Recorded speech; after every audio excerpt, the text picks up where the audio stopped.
¿Qué tal? Muy buenas noches, soy Genaro Lozano y esto es Foro Global. Muchas gracias por cerrar su semana conmigo y con los temas del mundo. Donald Trump enfrenta la justicia. Comienza en Nueva York uno de los 4 juicios penales contra el expresidente y candidato presidencial. Estados Unidos y la Unión Europea emiten nuevas sanciones contra Irán por ataque a Israel y el mundo ya conoció la respuesta israelí al ataque. Desde Jerusalén, Horacio Rocha nos reporta. Francia debate permiso para ausentarse por dolores menstruales. Diputados franceses defienden la medida, experimentando cólicos. Alerta climática global. Los arrecifes de coral enfrentan el que podría ser el mayor blanqueamiento de la historia. Esta noche converso en el estudio con Lisa Sánchez sobre la ONU y política de drogas. Acompáñame la próxima media hora. Esto es Foro Global.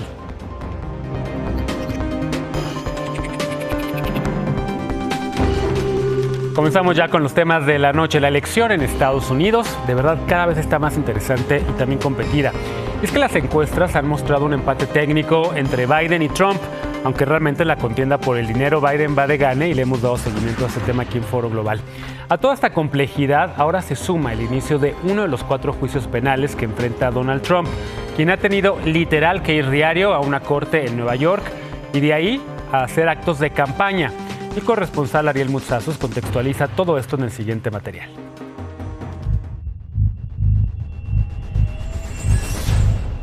El lunes pasado fue un día histórico en Estados Unidos.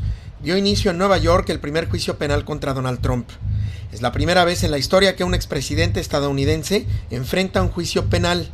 Trump es acusado de 34 cargos relacionados con falsificación de registros empresariales vinculados al pago de un soborno de $130,000 que Trump envió en 2016 a la actriz porno Stormy Daniels a cambio de que guardara silencio sobre la relación extramarital que sostuvieron. Este es el primero de los 4 juicios penales que Trump deberá enfrentar, con un total de casi 90 cargos, y quizás sea el único que ocurra antes de las elecciones de noviembre en las que compite por la presidencia.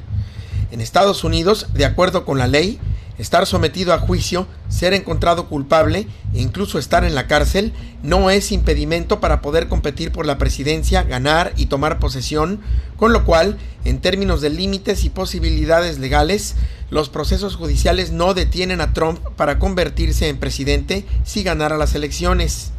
El juicio es presidido por el juez de origen colombiano Juan Merchan, quien ha buscado meter al orden a Trump en la corte y fuera de ella, llamándole la atención durante las audiencias e incluso imponiéndole una ley mordaza para evitar que el expresidente critique a testigos, empleados de la corte y funcionarios, misma que Trump ha violado una y otra vez con decenas de mensajes en su red social y declaraciones a la prensa. Trump deberá estar físicamente presente en la corte todos y cada uno de los días que dure el juicio y hasta el veredicto final, lo cual ha hecho enojar al presunto candidato presidencial republicano y ha provocado mayores críticas de su parte contra el juez y la fiscalía. I can't go to my son's graduation, or that I can't go to the United States Supreme Court, that I'm not in Georgia or Florida or North Carolina campaigning like I should be. Got a real problem with this judge. We have a real problem with a lot of things having to do with this trial, including the DA. La semana transcurrió en la selección del jurado, que comenzó el mismo lunes con base en un universo de 500 personas convocadas, residentes de Manhattan, de muy diversos perfiles. El jurado se compone de 12 miembros, más otros 6 de repuesto, y su identidad será mantenida en secreto para siempre. Tras la selección del jurado vienen los argumentos de la fiscalía y la defensa, incluyendo los testimonios de varias personas de la órbita cercana al expresidente, con el exabogado, operador y confidente de Trump, Michael Cohen, como testigo estrella de la fiscalía. De ser encontrado culpable, Trump podría recibir sanciones económicas o de otro tipo, e incluso la cárcel, aunque esto no parezca muy probable en estos momentos. Si fuera a prisión, enfrentaría de 6 meses a 4 años de cárcel. Y si llegara a ser presidente, no podría perdonarse a sí mismo porque se trata de cargos estatales, no federales, aunque quizás podría salir mediante procesos indirectos a través del Departamento de Justicia. Así, lo ocurrido esta semana no es lo único histórico que estamos por atestiguar en este juicio y como consecuencia del mismo. Vienen escenarios y situaciones que no tienen precedente en la historia de Estados Unidos, con un hombre cuyo nombre se ha convertido en sinónimo de inédita controversia. Gracias Ariel Mostazos por esta información. Le daremos seguimiento la próxima semana. Ese es solamente el primero de los 4 juicios criminales que enfrenta Donald Trump. La pregunta es si los otros 3 ocurrirán antes o después de la elección de noviembre. Cambiamos de temas, nos vamos al Medio Oriente. Estados Unidos y la Unión Europea emitieron sanciones contra Irán, esto por el ataque que lanzó contra Israel el fin de semana pasado, lo informábamos aquí en Foro Global. Y durante la madrugada del viernes pasado, Israel ya respondió a ese ataque iraní, ese que lanzó con cientos de misiles y drones. Afortunadamente, la respuesta de Israel fue mesurada y su ataque fue de menos intensidad de lo esperado. Parece que ambas partes, tanto Israel como Irán, están en el ánimo de bajar la tensión bélica y de no escalar el conflicto en la región. Horacio Rocha, enviado especial a Israel, nos manda el siguiente apunte de guerra.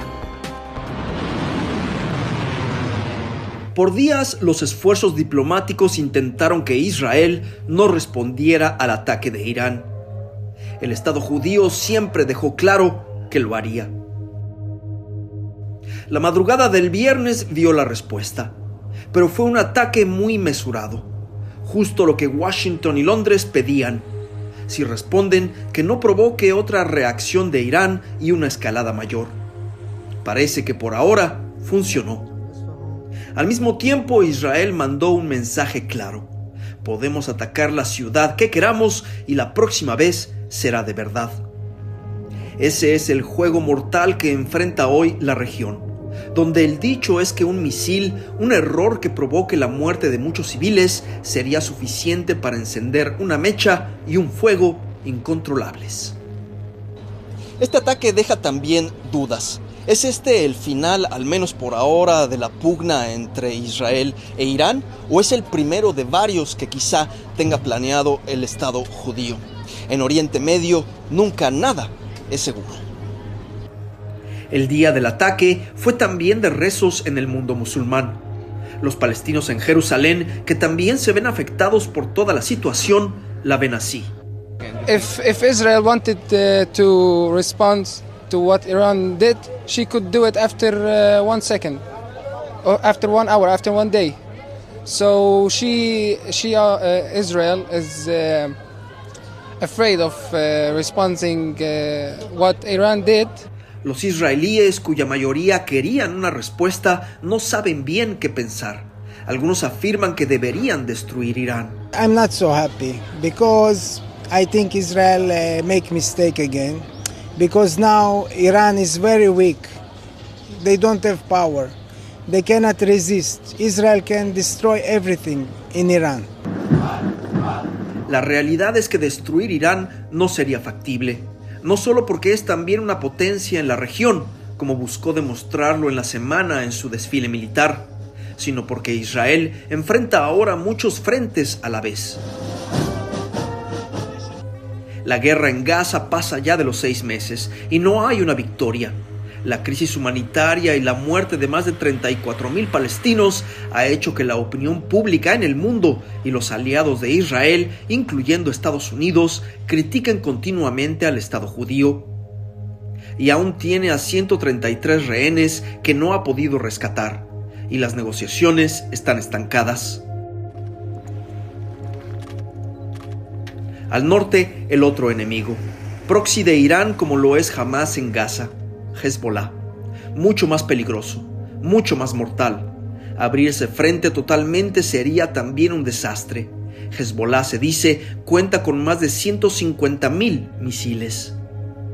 Tal es la situación en el norte que ciudades enteras son evacuadas y sus habitantes llevan meses en hoteles. Of the people in Israel is very frustrating. And it's very dangerous to live here because now it's the threat from Hezbollah in the north. Un hombre nos comentó algo que podría encapsular la situación. Pasan los años, cambian los nombres de quienes entran en conflicto en Oriente Medio, pero a final de cuentas nada se resuelve y solo se acumula la destrucción. En Jerusalén, Horacio Rocha Steines, Arito Gómez, camarógrafo, Noticias N+. Nos vamos radicalmente a otros temas. En Francia se discute una licencia de trabajo de hasta 13 días, es decir, casi 2 semanas, por dolores menstruales y por cólicos. Iniciativas similares han sido discutidas en países como México, pero en Francia, escuchen, diputados hombres apoyaron esta iniciativa de una manera muy inusual, experimentando el dolor de los cólicos con un dispositivo. Desde Madrid, la corresponsal Yolanda Fernández preparó el siguiente material. A la vache. Es horrible. Para, llegó a rogar uno. Son los gritos de asombro y gestos de dolor de una decena de diputados franceses que de forma voluntaria se sometieron a un simulador de cólicos menstruales. Oui, je consens. D'accord, je consens. Una experiencia con la que intentaron ponerse en la piel de muchas de las mujeres que cada mes se enfrentan a síntomas como calambres, fatiga, vómitos e incluso desmayos provocados por la menstruación. Un malestar que en Francia no justifica ausentarse del puesto de trabajo y que lleva semanas generando un profundo debate sobre la necesidad de regular la incapacidad laboral por reglas dolorosas. Y nada mejor para sensibilizar y recabar apoyos que sufrirlo en carne propia. Por eso, 2 miembros del partido ecologista consiguieron convencer a representantes de distinto signo político, desde la izquierda a la derecha, a los que le colocó un cinturón de electroestimulación que les enviaba descargas con diferentes niveles de intensidad. El resultado... Wow. Insoportable para unos, peculiar y desagradable para otros. El representante del partido de izquierda Francia Insumisa reconoció sentirse agotado y llegó a preguntar si siempre era así. Un dolor que les impedía incluso concentrarse para leer los motivos por los que es necesario implantar una licencia menstrual remunerada de 13 días al año. Soit un budget mensuel pouvant aller... Entre ellos que 15,5 millones de francesas, es decir, 1 de cada 2, sufren estos dolorosos cólicos. El video, con los diputados retorcidos de dolor entre gritos y risas nerviosas, consiguió convertirse en viral. No tuvo el mismo éxito la propuesta de ley presentada por los ecologistas. Tras ser rechazada en comisión parlamentaria, no llegó siquiera a ser debatida en la Asamblea Nacional. Como dijo Boyard de Francia, Insumisa, si la mayoría de diputados y senadores probaran esta máquina durante 5 minutos, no ya 1, 2 o 3 días, incluso toda su vida, la ley hubiera salido adelante hace 30 o 40 años. Es lo que le ocurrió a uno de los políticos que participó en el video, que acabó votando a favor pese a que la mayoría de su partido, la derecha de los republicanos, lo hicieron en contra. Tampoco hay consenso entre la coalición de gobierno. La baja por menstruación con goce de sueldo no verá la luz en Francia, al menos de momento, aunque el tema ya está en el centro del debate. España fue pionera en Europa en legislar sobre esta cuestión. De hecho, desde el pasado mes de junio se remunera la incapacidad por cólicos severos. También lo hacen algunos municipios franceses. El primero en aplicarlo entre sus funcionarias fue Saint-Ouen. Le siguieron Estrasburgo, Grenoble o Lyon. En Madrid, Yolanda Fernández, noticias en E+. En otros temas, la emergencia climática es real. Tan solo basta pensar en la ola de calor que atraviesa México y en las temperaturas récord de la Ciudad de México en los últimos días. Pero esta emergencia es todavía mucho más dramática en los océanos. Personas expertas y agencias gubernamentales que monitorean los mares están alertando de un fenómeno muy preocupante: el mayor blanqueamiento de los arrecifes de coral en la historia. Esto debido a las temperaturas de los océanos. El siguiente material es de mi compañero Valentín Cataldo.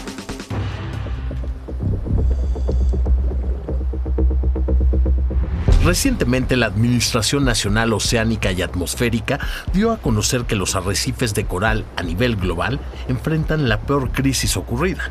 Esto debido al incremento en la temperatura oceánica provocada por la situación climática. Desde principios del año pasado se ha dado un gran blanqueamiento coralino en diversas regiones como Brasil, Florida y el Pacífico tropical oriental, que incluye a México, El Salvador, Costa Rica, Panamá, Colombia y hasta la Gran Barrera del Coral en Australia. Y se prevé que en unas semanas más ocurra el mayor blanqueamiento de corales jamás registrado. Cuando los corales se enfrentan al estrés provocado por las olas de calor marinas, expulsan las algas simbióticas que viven en su tejido, las cuales les otorgan tanto su color como la mayor parte de su energía. Si el agua alrededor de los corales permanece caliente durante mucho tiempo, estos pueden morir.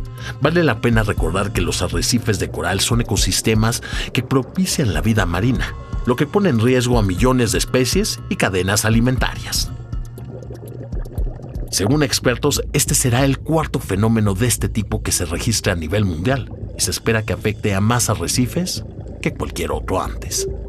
El diario The New York Times reveló que aunque se están realizando esfuerzos para criar corales más resistentes y a pesar de que algunos corales están migrando hacia zonas más frías, la situación sigue siendo preocupante. El mundo hasta ahora se ha calentado en al menos 1.2 grados centígrados por encima de los niveles preindustriales.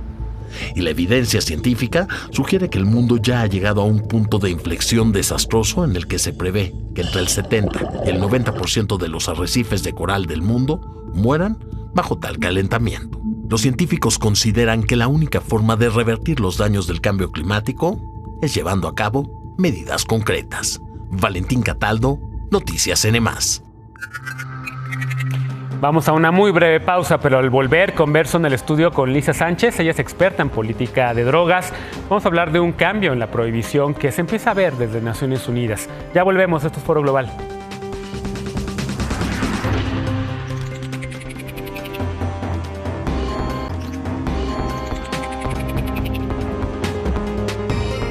Estamos de regreso en Foro Global. Recibo con muchísimo gusto aquí en el estudio a Lisa Sánchez. Ella es directora general de México Unido contra la Delincuencia y experta en política de drogas. Acabas de regresar aquí, Lisa. ¿Cómo estás?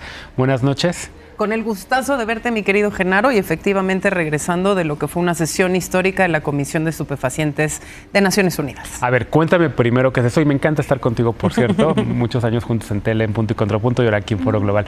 Oye, a ver, primero cuéntame, ¿cómo es esto de la Comisión de Estupefacientes de Naciones Unidas? ¿Hay un régimen global prohibicionista? Cuéntanos un poco primero de eso para que la gente pueda enterarse. Claro. El qué es y el cómo se come. Efectivamente, existe en Naciones Unidas un régimen de control internacional de las drogas que básicamente, por un lado, lo que te dice es cómo se pueden regular las drogas de uso médico y, por el otro lado, prohíbe todo lo demás que no sea un uso médico y científico. Ese es el famoso régimen prohibicionista. En términos generales, se alojaría dentro de Naciones Unidas en Asamblea General, luego en el Consejo Económico y Social. Esto es importante porque para Naciones Unidas el tema de drogas en principio es un tema social, y luego a partir de ahí pues tienes que tener un órgano que te ayude a gestionar la participación de los Estados miembros. Ese órgano es la Comisión de Estupefacientes de Naciones Unidas, donde hay 53 países que lo que hacen es reunirse una vez al año para aprobar resoluciones. ¿Resoluciones de qué? Uno, de prohibición o fiscalización de nuevas sustancias. Entonces, si surgió un nuevo componente, un nuevo estimulante, lo que sea, se presenta la evidencia ahí, se vota y se prohíbe. Y por el otro lado, también para aprobar la Estrategia Mundial de Drogas de 10 años y para hacer las revisiones intermedias necesarias para ver cuál es el progreso, pues en estas metas de tener un mundo libre del abuso de drogas, que es parte del problema. A ver, clarísimo todo eso, pero ha ido cambiando este régimen en los últimos años, ¿no? Digamos, marihuana y psilocibina, pues ahora prácticamente legal en Estados Unidos, regulado el mercado en casi todos los estados, marihuana en todos, psilocibina ahí va, hasta de cocaína están hablando ya. Europa un poco lo mismo, Alemania acaba de pasar, también acaba de estar en Alemania y acaban de regular el uso de cannabis. ¿Cómo se ajusta eso, digamos? ¿Qué dicen desde allá?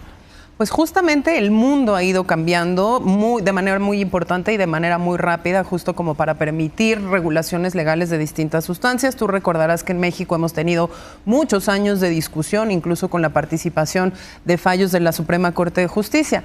Tristemente, el famoso régimen internacional de control de drogas no se ha ido adaptando a esa nueva realidad, y parte del problema es que es un régimen tan inflexible, tan rígido, que cuando países como algunos de América Latina han llevado demandas ahí para decir estamos pagando demasiada violencia por la prohibición, estamos pagando altísimos costos México, de salud Colombia, por eso, ¿no? Como México, Colombia, en su momento también Guatemala y otros países, el régimen responde no, y responde no por dos razones. Dice, uno, las convenciones de drogas son los instrumentos de derecho internacional más votados del mundo, y dos, por lo tanto, nuestras decisiones tienen que ser por consenso y nunca por votación. votación. Y entonces 50 años de inmovilismo internacional ligados a que no se permitía que las resoluciones o las decisiones se votaran por mayoría y no necesariamente se adoptaran por consenso. Eso es lo que se acaba de romper en el mes de marzo y es por eso que quienes trabajamos en política de drogas explotamos de alegría porque estábamos materialmente presenciando un momento histórico. Momento histórico porque en efecto cambió entonces esta manera de votación, cambió también, ahora estuvo presente el secretario de Estado de Estados Unidos, habló de reducción de riesgos. Exactamente. Y de daños, ¿no?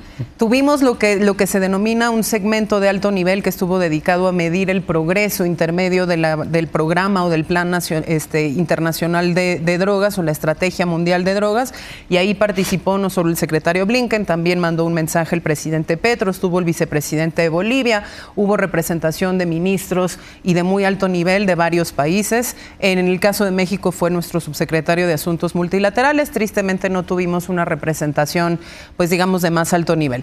Y por el otro lado, hubo en el segmento regular ya de votación de las famosas resoluciones en Naciones Unidas, la novedad de que Estados Unidos llevaba por primera vez una resolución para aceptar que existe el enfoque de reducción de riesgos y daños, que tiene un valor para asegurar la calidad de vida y la sobrevida de las personas que usan drogas, que se vale usarla para atender la crisis de opiáceos en su propio territorio y en el resto del mundo, y una semana enfrascados en la discusión con países como Rusia y China queriendo quitar el término reducción de daños que ellos conciben es problemático porque a partir de ahí se le da permiso a la gente de usar drogas o creen que es la puerta de entrada a la legalización, y Estados Unidos por primera vez se murió en la raya para defenderlo, llevó a votación la resolución y la resolución fue aprobada únicamente con 2 votos en contra, el de Rusia y el de China. Y más de 36 votos a favor, 32 votos a favor y 6 abstenciones. ¿Cómo estuvo México? México la votó a favor, por supuesto, y estuvo muy activo en las negociaciones justamente para que el término sobreviviera. Pues ojalá que eso impulse la regulación aquí. Por cierto, en México está todavía paralizada la regulación de cannabis. Hay unos foros en el Senado de la República para hablar sobre psilocibina ahora, pero pues bueno, ese tema esperemos que haya un cambio en México y en el resto del mundo, ¿no? Ahora, también fue histórica porque estuvo el Alto Comisionado de Naciones Unidas para los Derechos Humanos, ¿no? Correcto, estuvo en el segmento de alto nivel cuando estábamos haciendo el análisis sobre el progreso hecho en la Estrategia Mundial de Drogas, habló en el primer segmento de apertura, acá digamos como en el chismecito de los pasillos de Naciones Unidas, UNODC o la Oficina de Drogas y Delito no quería la presencia del Alto Comisionado de Derechos Humanos ahí, siempre Viena ha sido muy refractario a que participen otras agencias como la Agencia ONU Mujeres, por ejemplo, o el Programa Conjunto para el VIH de Naciones Unidas. Estuvo y fue histórico también que haya estado porque es la primera vez que el Alto Comisionado de Derechos Humanos publica un reporte sobre la necesidad de los estados de cumplir con sus obligaciones de derechos humanos, pero además apoyando abiertamente y con todas sus letras que las drogas dejen de ser ilegales y se regulen de manera legal para tener mejores resultados. Así que por donde lo veas, la sesión fue histórica. Un detalle también interesante, más de 600 eventos paralelos organizados más de 200 eventos paralelos organizados por sociedad civil, más de 600 representantes de sociedad civil presentes durante toda la sesión, en algo que también nos ha costado muchos años lograr. A ver, ¿y eres optimista, digamos, que el próximo año que vuelvas a ir a Viena y que vayan más activistas, crees que habrá un cambio fundamental, significativo? Si gana Trump la presidencia en Estados Unidos, ¿podría haber también un cambio que de repente digan el próximo secretario de Estado, la próxima secretaria de Estado, diga, no, a ver, vamos para atrás? Yo creo que, mira, cualquier tipo de progreso hay que protegerlo y hay que seguir luchando para crecerlo, porque evidentemente a todo progreso siempre viene una reacción, sobre todo de los países más conservadores, y no se nos tiene que olvidar que son esos países conservadores los que están financiando la mayor parte de la actividad de las agencias de Naciones Unidas que ven el tema de drogas y de seguridad. Sin embargo, creo que lo valiente de la administración Biden para llevar esta resolución y atreverse a votarla para que quedara es precisamente que una vez que hay lenguaje adoptado en Naciones Unidas, ese lenguaje adoptado no se puede borrar. A lo mejor podrán pasar otras resoluciones con un enfoque diferente, seguramente si gana Trump, podrá suceder, pero ese ya es lenguaje adoptado y países como el nuestro, por ejemplo, podrán siempre invocarlo para ir creciendo este progreso. El reto principal, yo creo, mi querido Genaro, es que los países lo vuelvan realidad a nivel local. Claro. Y ahí hay que monitorear también a México, donde tenemos desabasto de metadona, donde tenemos un subsecretario de salud que no le gustaba la naloxona para revertir la sobredosis, y también tenemos pues mucha falta de acceso a servicios de reducción de daño y tratamiento. Muy bien, y hay una crisis que está yendo también en el consumo de cristal y otras sustancias, sobre todo para poblaciones de la diversidad sexual. Querida Lisa, qué gusto tenerte por acá. Gracias por ese trabajo que haces, porque justo con tu organización y muchos otros activistas y colectivas pues han empujado la regulación y empezamos a ver un poco de claridad al final del túnel. Pues por lo menos cambios en las maneras en las que esto se trata a nivel internacional, y de nuevo reconocer también el trabajo de otras personas activistas mexicanas, que ha sido particularmente importante. Así es. Gracias, querida Lisa, qué gusto verte. A ti por el espacio. Sobre todo gracias a ustedes por habernos acompañado esta noche en Foro Global, el programa de Foro TV especializado en temas internacionales. Soy Genaro Lozano, que tengan muy buena noche y muy buen inicio de semana.